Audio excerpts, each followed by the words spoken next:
मनोज दादाच्या वाक्याचा पुन्हा एकदा उच्चार करतो आणि दादाच्या उपस्थितीत दादाचं वाक्य थोडस बदल करतो, थोडस वाक्य फोडून टाकतो दादाचं.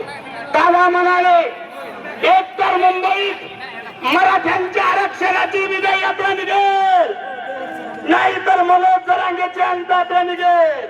असंच म्हणले दादा, असंच ना. दादाला विनंती करायची, दादा निघणार निघणार तर मराठ्यांच्या आरक्षणाची विजय यात्रा, आणि नाही मराठ्याच्या आरक्षणाची विजय यात्रा निघाली.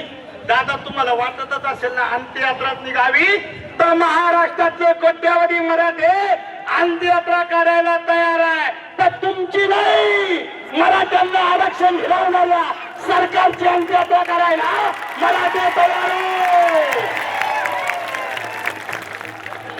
किती परीक्षा घ्यावं मराठ्यांची, त्यांना काय माहिती. तलवारीच्या पात्यावर मरण घेऊन फिरणारे मराठे आहे.